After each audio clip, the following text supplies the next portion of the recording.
အားလုံးပဲကြပါခင်ဗျာကျွန်တော်လူမဲအုတ်ကြီးဆိုတဲ့ YouTube channel လေးကနေပြီးတော့ပြန်လဲကြိုဆိုလိုက်ပါတယ်ဒီနေ့ကတော့ဘွဲတကဘွဲတွေပတ်ချလဲနေတဲ့ကာချုပ်ကြီးအကြောင်းလေးကိုကျွန်တော်နည်းနည်းလေးပြောပြမှာဖြစ်ပါတယ်ခင်ဗျာ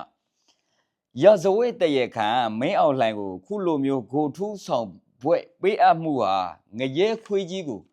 ဘွဲဝတ်စုံဆင်မြန်းပေးထားတယ်လို့ဖြစ်မနေဘူးလားဗျာ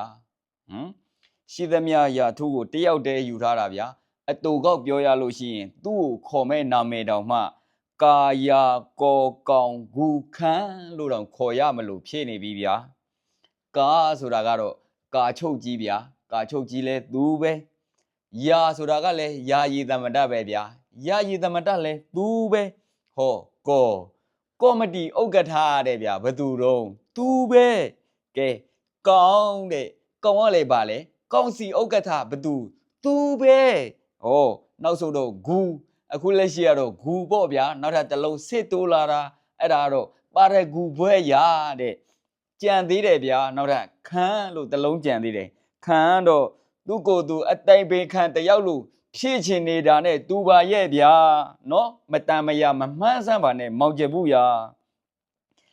သူတယောက်တည်းကိုရှုံးနေတော့တာပဲဗျာနောက်ဆိုလို့ရှိရင်အကယ်ဒမီပေးပွဲတွေဘာတွေတောင်တက်ပြီးတော့အကယ်ဒမီဘာတွေယူဖို့အစီအစဉ်များရှိသေးလားမသိဘူးဗျဒီလောက်ပွဲတွေယူထားတာတောင်မှသိစိန်နဲ့တန်းရွှေစီမှာသွားပြီးတော့အကြံဉာဏ်သွားတောင်းသေးတယ်တဲ့ဗျာနော်ရွှေနဲ့စိန်ကလည်းဘာမှမပေးနိုင်ဘူးလို့လည်းပြောလိုက်ရောရွှေဈေးတွေအဆမတန်တက်လို့ဆိုပြီးတော့ရွှေလုပ်ငန်းအသင်းရဲ့ဥက္ကဋ္ဌဒုဥက္ကဋ္ဌနဲ့အတွင်းရေးမှူးတို့ကိုပါဖမ်းဆီးထိမ့်သိမ်းလိုက်တဲ့ဗျာအရှိမသာရွှေထုတ်ဖို့ကြံနေတာနောက်ပိုင်းကမိုးကုံမှာလဲဒရုန်းမိုးတွေဝေပြေးလိုက်တာတော့ तू မသိဘူးလက်ဒကြီးကဒလတဒါဖွေးဖို့ရောက်နေတာတဲ့ဗျာအခြေအနေမကောင်းရင်ဒလချောင်းထဲမှာပဲတပ်ပံခတ်မလို့တဲ့ဗျဒီကြားတဲ့သူကသာဒလကိုဒူဘိုင်းနဲ့တူအောင်လှုပ်အောင်မတဲ့ဗျာမီးတောင်တနိုင်ငံလုံးမှန်အောင်မပေးနိုင်ဘဲနဲ့သူကများမရည်ချင်ဘူးဗျာပါရဂူလှိုင်ကြီးရဲ့အကြံကတော့တကယ်ပဲရည်စေရပါဗျာရုရှားကသင်လာတဲ့နည်းပညာကလည်းဘာမှလည်းသုံးစားမရဘူးနည်းပညာတိုက်ပွဲစမယ်ဆိုပြီးတော့ဝေဟင်ပေါ်စပြန်တာနဲ့ KIA ကလည်း